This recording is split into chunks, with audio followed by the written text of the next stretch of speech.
Hey everybody, it's Jason Blaha here with Jason Blaha Strength and Fitness, and today I want to chat with you guys and gals about the fact that as protein intake goes up, meal timing just matters less. But a quick reminder, if you guys will please click like and drop me a comment down below. I'd appreciate it so much. Thank you.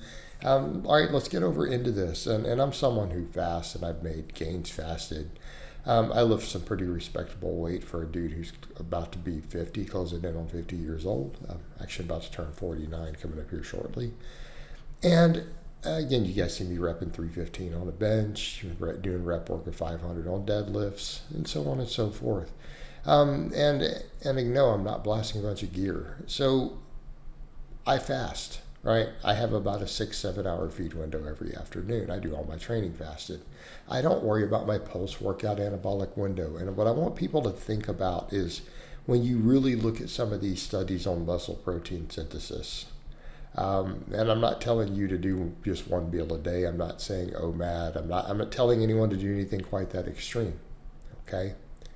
However, what I am saying is the original anabolic window stuff was based upon fasted studies originally, to where they saw, much better improvement post-workout if they got these shakes and everything, but they also usually did an overnight fast. So they did pretty much what I do. They trained fasted, all right?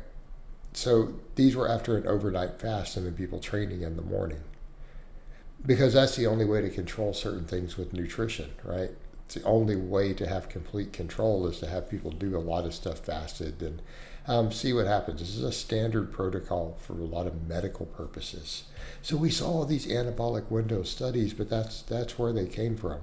And the thing that I want people to think about is I don't want to have an appeal to nature here, but historically your ancestors didn't get huge amounts of protein even every day. Now obviously they were not walking hulks of muscle. But if you go back and look all through Paleolithic times with humans, they didn't always get a bunch of animal protein several times a day. Sometimes they went days at a time without a big kill or something, and then they tended to gorge. They tended to gorge on all this meat when they got it. And it might have only been for a lot of tribes and things once a week, and then they got an enormous load of animal protein, and they just had to make do with other stuff between then, plant sources and bugs and the small animals they could get. So our bodies really are used to that in terms of just our genetics and ancestry, that oftentimes our protein comes in really big feedings. All right, we just don't have a history of that for humanity. Of we got high protein intake 5 times a day. No, we really didn't. So when we understand this, we would realize that this is a problem too. This idea that we have to have all this. But what about for building muscle? Well, plenty of people have successfully done lots of fasting and got jacked. Right? They've done plenty of fasting, they got jacked, and haven't worried about it. Okay, yet people have been told to obsess over it, all these protein feedings, and keeping in mind, a lot of this was originally to sell protein shakes. You remember the whole thing of you can only absorb so much in one sitting. Like, that's been debunked. That's been entirely debunked. Okay? And we know that was originally pushed to sell protein shakes between meals, because people are like, people are only going to have so many meals, but if they buy all these protein shakes, they can get their 25 or 30 grams in between. Like, they can get 3 of those every day if they need to.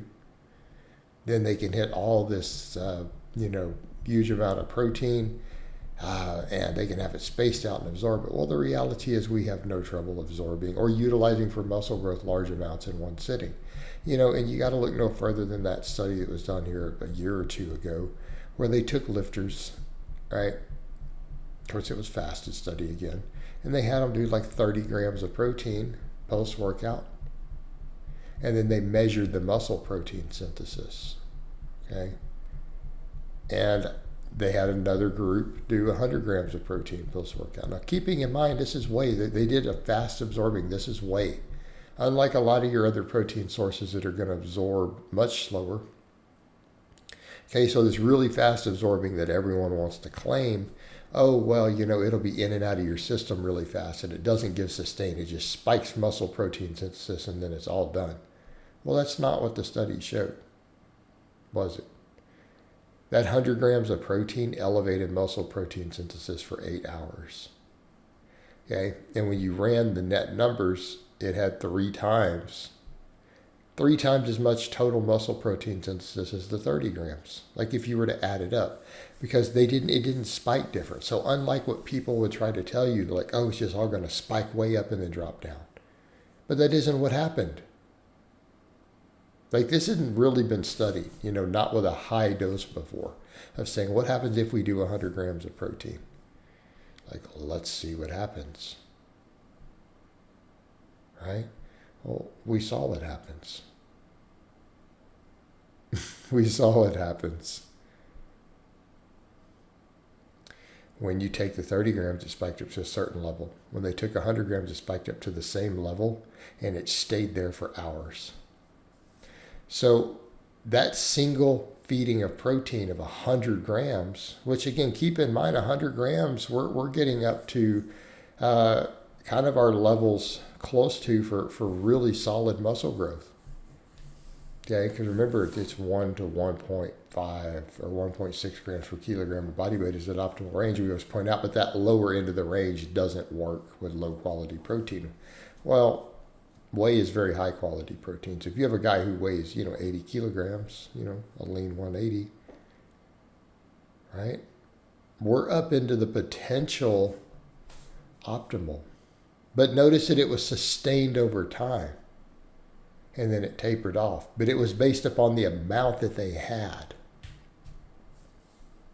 See where I'm about to go with this? Well, what would have happened if it was 200 grams? And I'm not saying, that would be pretty ridiculous. It'd be a certain point where you go, you know what, dude, it's 200 grams of protein in one sitting is probably borderline insane.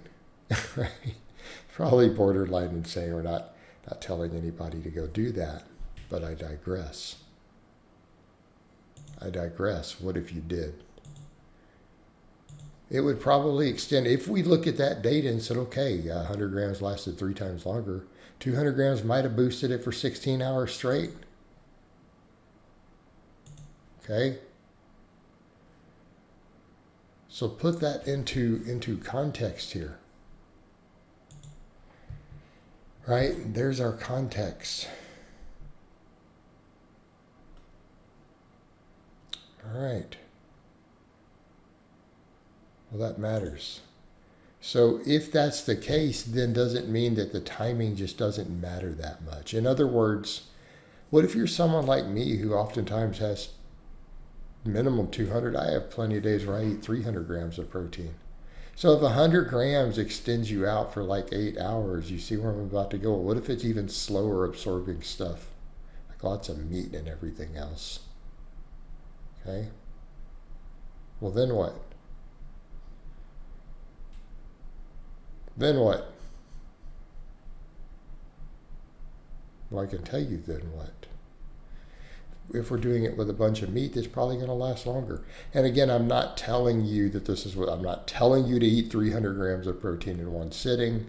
What I am telling you is, in light of this, the higher the intake goes based upon our data, the longer the muscle protein synthesis uptime goes for each meal. Therefore, the timing is really not that important. Okay? It means that the timing is really largely a matter of convenience. Okay? It's going to be largely a matter of convenience. Like, what works for you, what feels good for you. If you want to only have 2 or 3 big protein feedings a day, but the intake is high enough, well, it'll probably be fine. Okay, that's what we're saying. It'll probably be just fine. Right? So I would say you don't need to worry about it. And that's the point we're making, that the higher the intake goes, the longer the muscle protein synthesis lasts for all of it. And if you start exceeding stuff like a gram per pound of body weight, some of these really high intakes a lot of us routinely do, what do you think will happen? Right? What do you think is going to happen? Well, you're just going to stay elevated all the time, almost irrespective of how big your feeding windows are, fasting windows, how you time it. All right, guys, but that's really all I have to say on that today. I hope it's been informative, and I'll talk to you guys and gals next time.